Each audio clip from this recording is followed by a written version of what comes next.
Many of you might not know that Muslims were the first to really manufacture paper at an international level. That Muslims were the one who spread paper to the entire globe from India to Europe. But they didn't invent it. They perfected it and they popularized it. Where did it come from? In the Battle of Tal'as in 751 CE, which is in the 1st century of the Hijrah, under the caliphate of the early Abbasid dynasty, in the Battle of Tal'as, Muslims fought against a small group of what we now call Chinese nations. And paper had been invented by the Chinese. However, they didn't understand its significance. And it was something that only the elite did. It wasn't mass produced, and the Chinese as a nation still used papyrus. Now papyrus is thick. Papyrus has to be folded up. Papyrus is very awkward to deal with. Paper, as we all know, is thin. Paper lasts forever. Papyrus only lasts for a few decades. The Chinese invented paper, but they kept it a state secret. They didn't want anybody to know about it. In the Battle of Tal'as, the Muslims captured 2 prisoners of war who were a part of this secret guild of paper manufacturers. New technology. What did they do?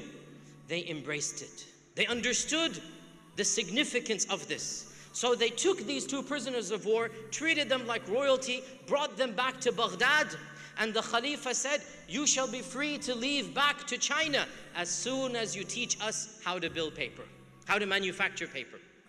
So the Chinese taught the Muslims the art of paper manufacturing, and the first manufacturing mill in the entire Mediterranean world was set up in Samarkand. There was no paper in Europe at the time. There was no paper in India at the time. The first manufacturing mill was set up in Samarkand, and the Muslims experimented and they produced a better quality of paper. And eventually Baghdad, eventually Andalusia, the entire Muslim world produced different types of paper. Once upon a time there was Sulaimani paper, there was Dawoodi paper, there was Samarkandi paper. And by the way, the ancient Chinese, they used to call paper kaghaz. And us Pakistanis, we preserve the heritage and we still call paper to this day kaghaz. This term is ancient Chinese. So we still call paper kaghaz from the ancient Chinese to show you where it actually came from. Eventually the government, the Islamic government, adopted paper as its official means of communication. So paper spread throughout the Muslim land, from Andalusia on the one side, on the west, all the way through Algeria, Morocco, Egypt, all the way through Arabia, Damascus, Syria, Palestine, Iraq, all the way down to the borders of what is now China, Uzbekistan, Tajikistan. Paper became the norm, and with paper, what comes with paper? Books, education, universities, institutions, libraries, because paper is the medium of education. And it is not a coincidence that Islamic science has flourished, the writing of books flourished, scholarship flourished when paper was discovered. And with paper came, as I said, the largest universities in the world. The first universities and the largest libraries were Islamic libraries. And the fact of the matter is that Muslims were the first to have something that we now understand as being a university. And this is not a braggadocio claim. It is a claim that has been documented by researchers. A famous scholar, George Makdisi, has an entire book called The Rise of Colleges in Islam. You can find it on Amazon. And in it he documents the first colleges and the first universities were those produced by the Muslims. The notion of adults getting an education was something that Islam did. And of course, it's not a coincidence. All of this is happening with the medium of paper flourishing. The West eventually discovered paper. In the first crusade and the second crusade, when they entered Jerusalem and they found the Muslims with paper, they brought it back to Europe. And Europeans, their appetite was whetted for paper. Where do we get paper from? And when they conquered Andalusia, they found the first paper printing presses they had ever seen in their lives, the first paper manufacturing mills.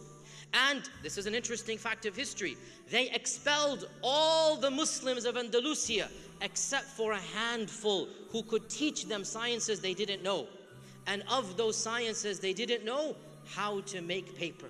So of the Muslims who were forced to remain were those who owned the paper manufacturing mills, those who knew the art of paper. And from Andalusia, Europeans acquired the art of making paper. And it spread throughout all of Europe until eventually they set up paper presses, paper mills in Italy. And guess what? The Europeans started making better paper than the Muslims. For 200 years, paper was sold to Europe. Around 1500 or so, the Europeans began producing better paper. And from that point on, many of our manuscripts that we still find are actually being written on European paper. And we see here the beginning of the rise and decline, the beginning of the fall. Paper is coming from Muslim lands to Europe, 1300, 1400. Around 1450, 1500, what happens? The Europeans discover better ways to make paper, better quality paper, stronger paper. So what happens? They begin selling to Muslims. You see the tides of change slowly coming along.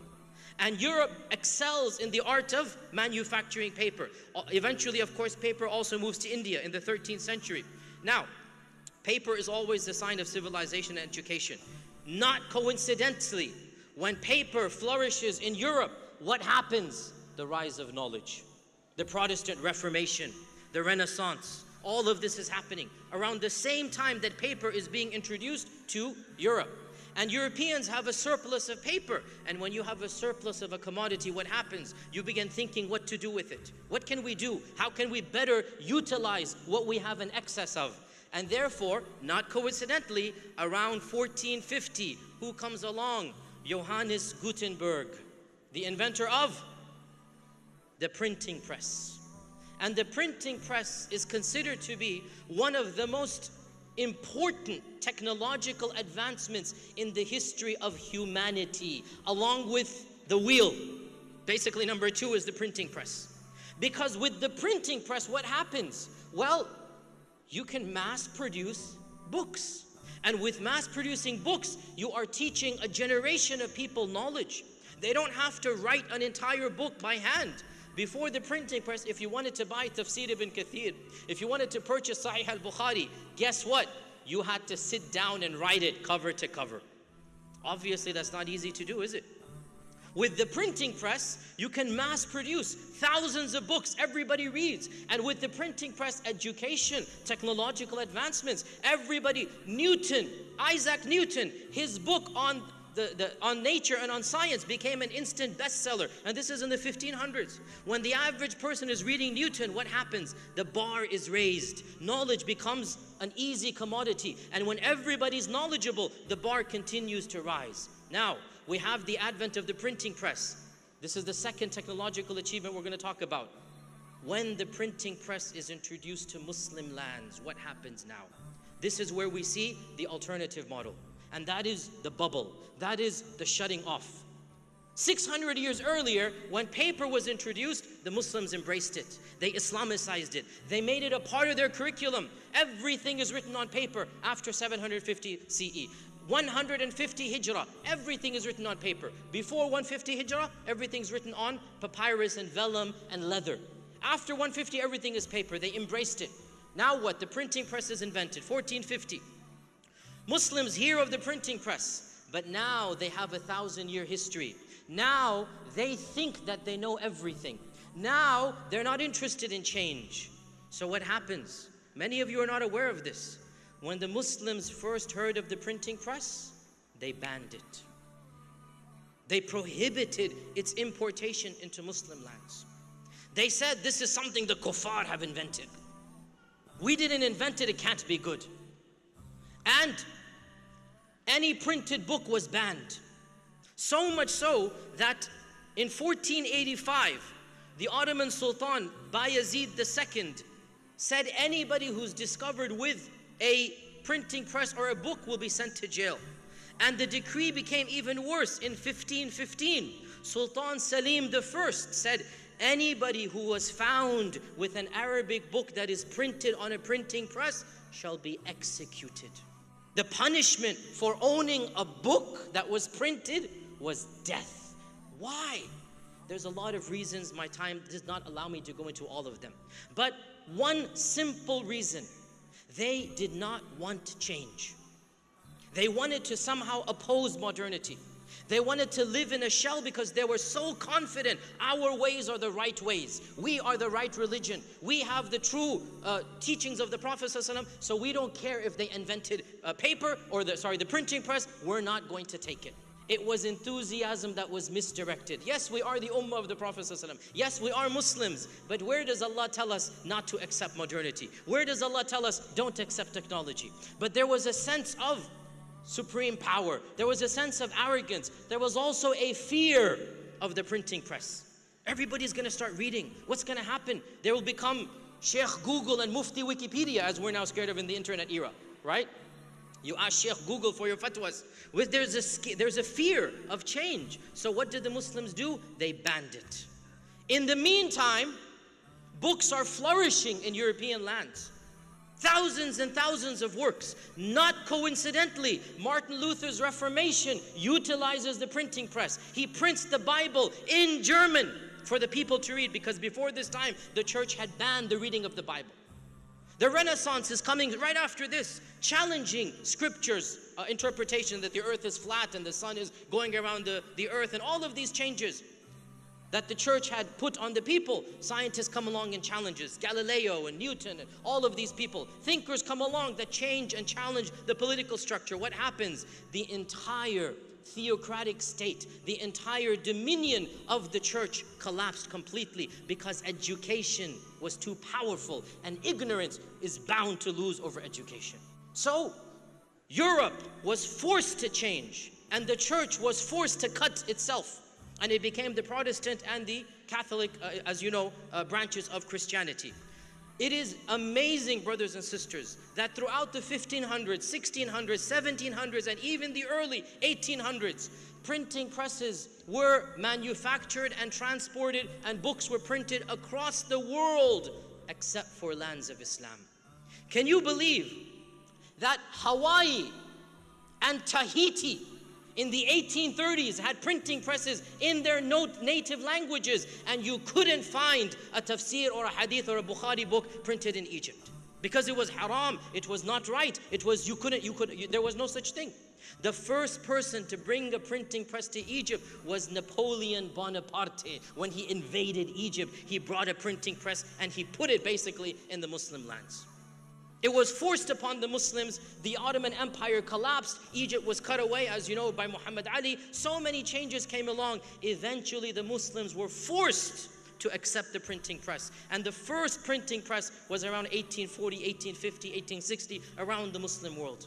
And this is why if you go to any Islamic library, you're not going to find a printed book in Arabic in the 15, 16, 1700s. You'll find plenty of books in English, plenty of books in Latin, plenty of books in Swahili and in Hebrew and in the language of Hawaii. I don't know the language of Hawaii, whatever it is, but you'll find books printed in that language. But you won't find books printed in Arabic. Why? Because we were too scared of modernity. And we thought that if we allow the printing press in, it's going to corrupt the minds of our youth. But what happened? Eventually modernity was forced upon us because we were too scared to embrace it. And when that did happen, it was too late. Within a few decades, the Ottoman Empire collapsed. After that, the Sykes-Picot Agreement carved out the nations that we all know of the Ummah. We had one Ummah, now we have, mashallah, 60 members of the OIC.